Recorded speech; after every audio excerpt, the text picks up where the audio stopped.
Hi everybody, welcome to the first supper club of 2015-16 with my new colleague Clover Beal. Yay. Yay. Glad to have you here. And for some of you, this is your first supper club as well. We have 39 supper clubs this year. Amazing. It really is. So almost 400 of you are meeting, and probably a few of you at least are watching the video, and we hope. And some of you are brand new to supper clubs, and so you're getting to know each other, for the first time in a lot of ways, and others of you have been meeting together for 6 or 7 years. Wow. So yeah, pretty neat. Yeah.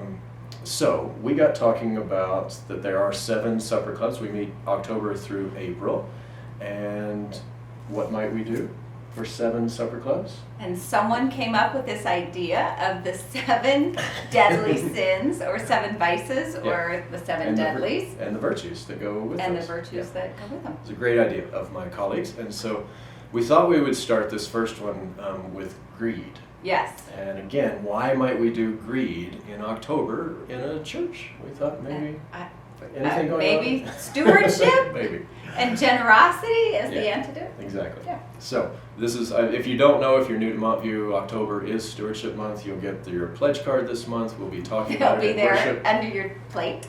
Under your plate? Yeah, their dinner table. Oh, that's a great idea. We may have to work on that.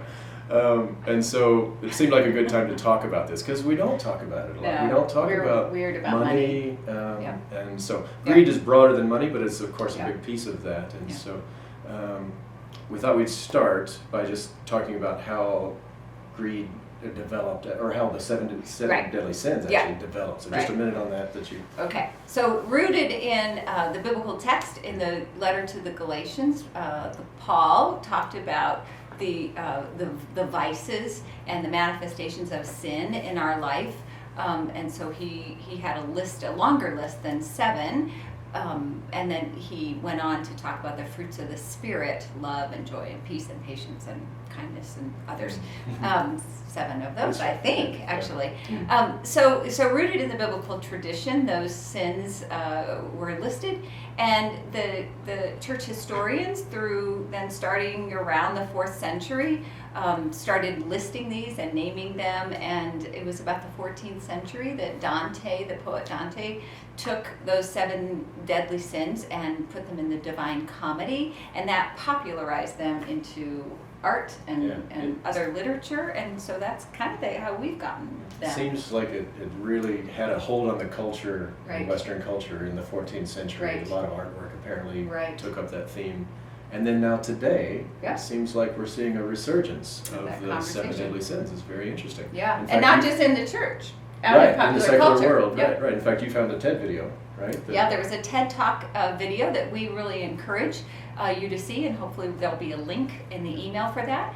And they did a series on the 7 deadly sins, different speakers, TED Talks, and one of them was on greed, and it was quite exceptional. It was quite this millionaire or billionaire. bazillionaire. Is talking about, he has 5 houses, bazillionaire. Is that a real word? Okay. And Gazillionaire. So greed. So the basic definition, Yep. right, is just an obsessive or intense desire for material goods. So Right. we're just going to start with something like that. Simple. Now, a desire for material goods can be a healthy thing, a normal thing, Right. a part of just Survival. getting the things you need in this Right. world. And it becomes sinful as the intensity reaches some point, which becomes the tricky point, right? Right. Where exactly does basic human desire and need Right. become greedy sin? So, How much is enough? yeah, good luck with that. So that's the challenge of greed.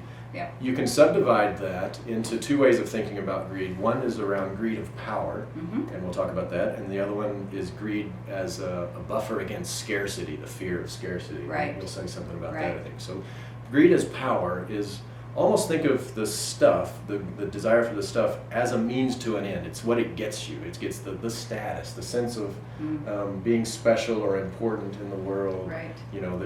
As the guy on the TED Talk says, the only reason to have a 300-foot boat is because somebody else has got a 200-foot boat. That's right? right. So That's right. there's a sense of just more to because of the status and the power that you get from that. So that's one way, and then there's this other. And another manifestation of greed then would be to hoard because you're anxious that you're not going to be, that there's not enough, and that one day you could potentially lose your stuff and then be left alone or whatever. So it's the greed in order to buffer you from pain and suffering, I guess. In fact, you had mentioned when we were talking that you can be a little more sympathetic to that kind of greed. There's a sense of, you can...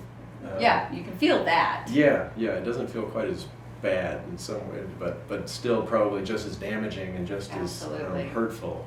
In fact, one of the things that we didn't mention, but the 7 deadly sins, the reason they're thought of as deadly is because they take and destroy life. Think of them that way. That's why they're important for us to think about. So they're not about going to hell. Right. They're about robbing you of life here. Yeah, good.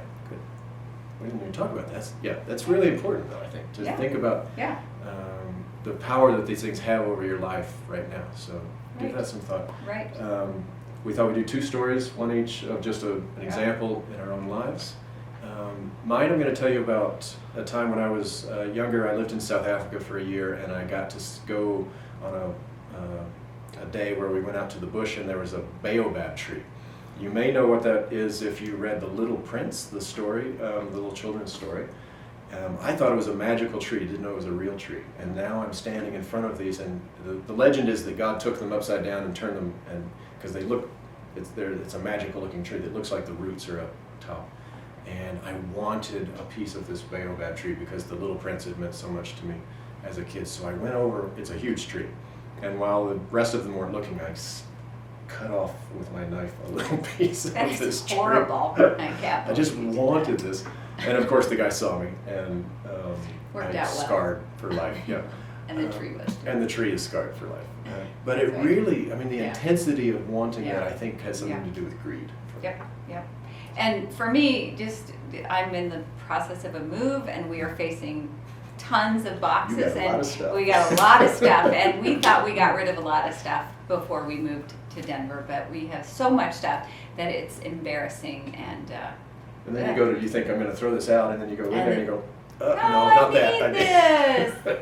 My daughter made this. And so when does that become greed? I think we all How many wrestle with things? all this stuff that we have.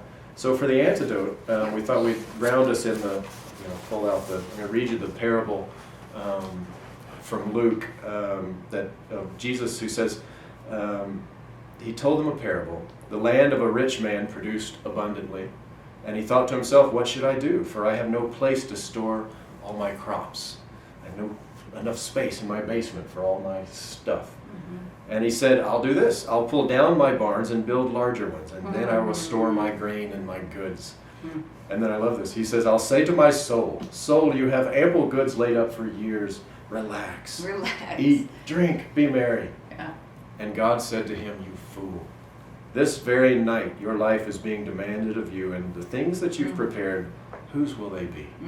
So it is with those who store up treasures for themselves, but are not rich toward God. So it invites us to this broader perspective, seeing our lives as really quite short, and the things in it as quite temporary and trinkets, really, in this broad spectrum of eternity and our place in that. Right. And that maybe that's part of the, obviously on one hand, it's just if you want to stop being greedy, we'll be more generous and start giving more money and more of your stuff away. To free you up. To free you up. And there's, to let go and hold things more lightly.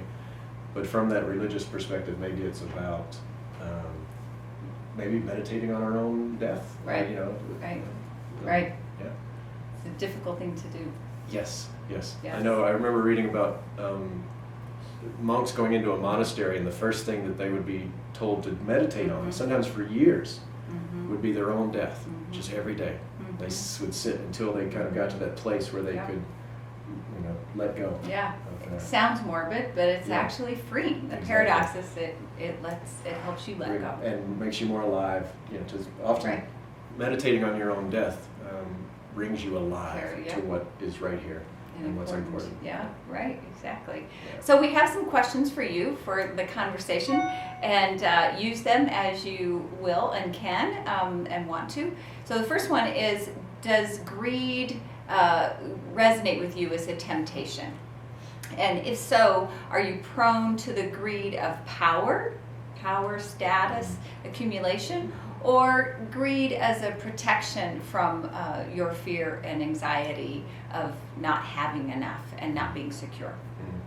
And then maybe share a story of greed. And it could be a story where you've been greedy, or maybe someone in your family, or some experience you've had where you've been impacted by greed. And then we wrestle a little bit, as we've said, of where's the line. If there's a healthy way of, we need things and to desire things, or if you see something on, at a store, is that every time greedy? I hope not. Yeah. Where's the line? Is it the 5th pair of shoes? Is it the 20th, ski set? Is 20. it? Yeah. Pair of shoes. Right. Where's the line? So have some discussion around that. Yep. Yep. And what do you see as the antidote to all of that in your own life What and in works for society, you? macro level? Yeah. And watch the TED video too. Yeah. That'll help as well. Have a great evening and go deep. We're starting with a serious topic, but a really important one. So bless you. Yeah. Bless your dinner. Have fun. See ya.